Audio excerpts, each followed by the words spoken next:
Trinidad and Tobago, a twin island state drawn together by historical events. Through the strength of our people, our nation rose from the ashes of our colonial past. Today, with the stately colors of our flag, we celebrate our 50th anniversary of independence and present, from Crown Colony to Republic, Trinidad and Tobago's independence journey.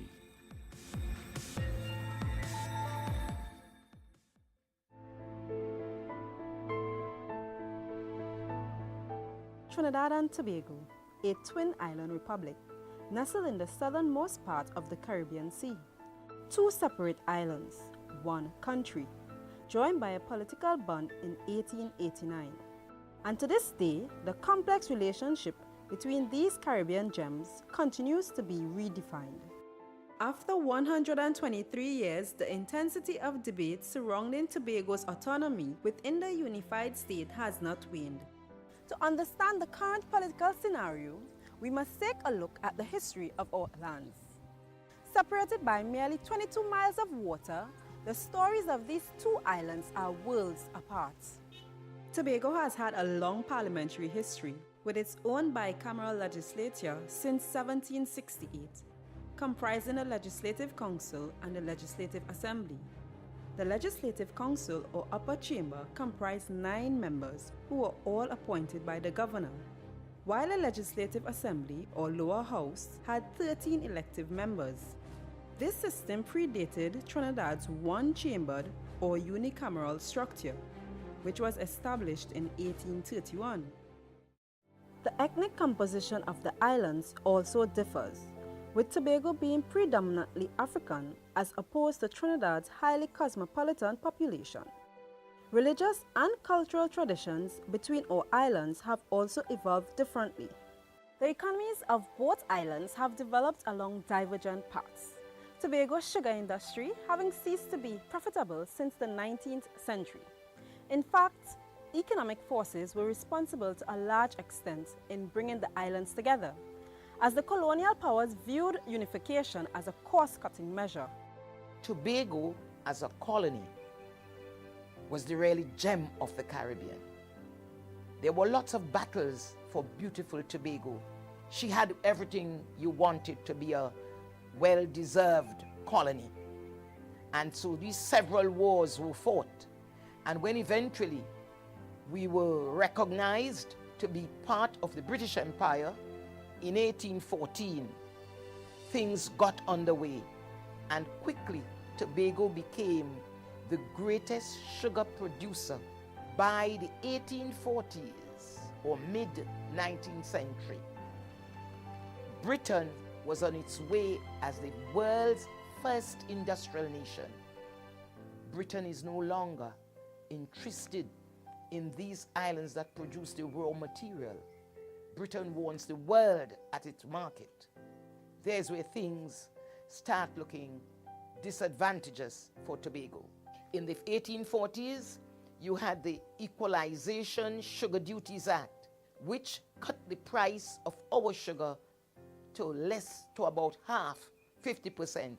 So think of your sugar, your main product, going into Britain. Only Britain we could sell it at. And things just became worse. You had the Bellman riots of 1876. Britain saw us as unruly, and our political status, which had been eaten away, was now taken to the lowest. Tobago was declared a Crown Colony island. The mother country sent out a royal commission, as they were wont to do, to inquire into our ills. And they came up with the recommendation that Tobago should cease being an independent or separate state. And it was highly recommended and supported by the governor in Tobago at the time, that Tobago should be aligned to the nearest neighbor, a fellow Crown Colony, Trinidad. And so Tobago and Trinidad became united in early 1889. Tobago as the inferior sister. That was our plot. 1898, An ordinance in council declared Tobago a ward of the joint state of Trinidad and Tobago. Tobago lost financial and legislative control of its affairs, becoming a province of the larger island. But the 20th century brought with it Tobago's first elected member of the Trinidad and Tobago Legislative Council in the person of James Bigart. In 1925, Mr. Bigart ushered in a new era of advocacy for autonomy for the island, and he remained dedicated to this cause until his death in 1932. These efforts would eventually lead to the re-establishment of the Tobago House of Assembly by the THA Act 1980, which was later repealed and replaced with the Constitution Amendment Act 1996 and the THA Act 1996. THA's responsibilities are laid out in the 5th schedule of the THA Act, and this includes areas like education, roads, infrastructure, forestry, tourism, health, all the services that are required for the operations of a community. Those are the direct responsibilities of the THA. The role of the members of Parliament in Trinidad and Tobago, whether it's the two for Tobago or anywhere else, is the same. You are to represent the interests of your community in the Parliament, and that is what is expected. Well, the Tobago, two representatives in a house with 41, a house of 41, they are outnumbered to start with. So unless their positions mirror the common policies of the majority, then if the interest of Tobago differs from that, it sets off a debate. So that is going to be, and has always been a problem, to get the interest of Tobago, where it diverges from that of Trinidad, to get that passed through the House could be problematic. I think there's need for a wider range of representation so that people can be more sensitized to the interests and concerns of different communities. Many would attest that the unification of Trinidad and Tobago has been less than ideal, falling well short of its goals. Tobago politicians like James Bigart and Alfonso Filbert Theophilus James, APT Fargo as he was known, have both used their collective voice in Parliament to call for more equitable treatment for Tobago. Alfonso Filbert Theophilus James is the greatest Tobagonian ever lived. He was a philosopher in the sense that he said, why deny us of our past and leave us with nothing to remember but Trinidad? And that's a major contribution he has made further, that we are not a part of Trinidad, but a partner with Trinidad. So he was promoting equality. Outside of that, he was the one who brought the bus service to Tobago, the electricity to Tobago, and the North Side Road. He was a champion of that part of Tobago. The Fargo House movement is in remembrance of this great man, this African man, and he has led the way philosophically. And what Robinson has done, which is very important, he took up that idea from Norton, Dr. Norton, from Isaac Hope, and James Bigart, whose philosophy was Tobago first. Internal self-government for us means we must take full control over this historic and great island here. That's what it means to Tobago. It may mean different things, but it means then that we are an equal partner, as Eric Williams in the History of Trinidad and Tobago says, we are a confederation. It must be a relationship on what we share, a relationship of equal opportunities. No one is asking for secession. That Tobago had a simmering of not being treated fairly by that bigger brother. That was there, but then there was that hope that something new, a new day would dawn, and the Tobago will get its proper share in whatever was in the country of Trinidad and Tobago. I don't believe that Tobago was that excited about independence. I say so because When they went to England to deal with independence, no Tobago representative was on that team. However, Tobago looked forward or was excited for certain kinds of development. For example, like our tourism, we expected that the government would have paid some marked attention to it from a marketing perspective. Tobago has many unique gifts, not the least of which are its people.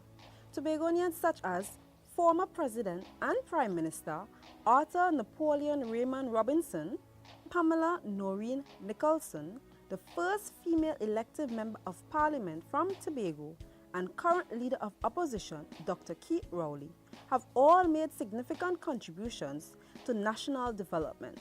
I was a Minister of Sports, and this was the person who the FIFA representative, Jack Warner, and his team had to, well, they came to me asking for help because they said they were asking for help before and they were not getting any help.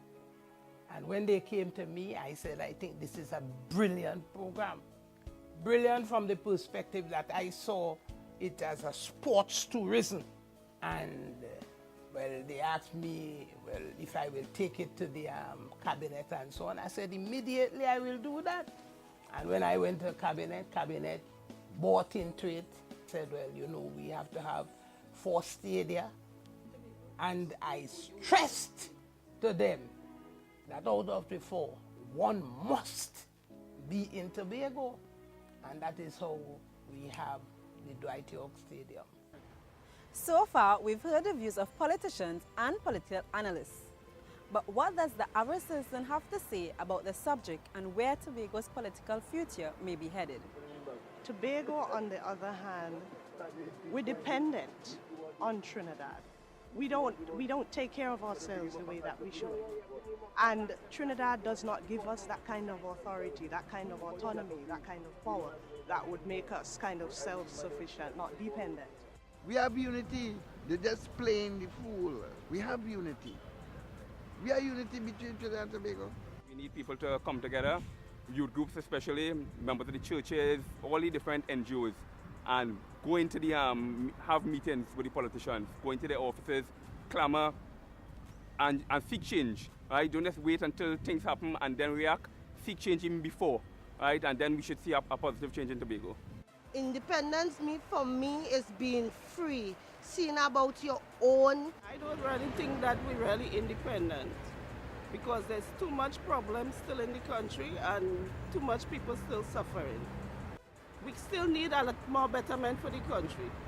Tobago is a bit slow in terms of movements, mainly because of the occupations of the people. Tobagoan has inherited a tradition of struggle. We need each other.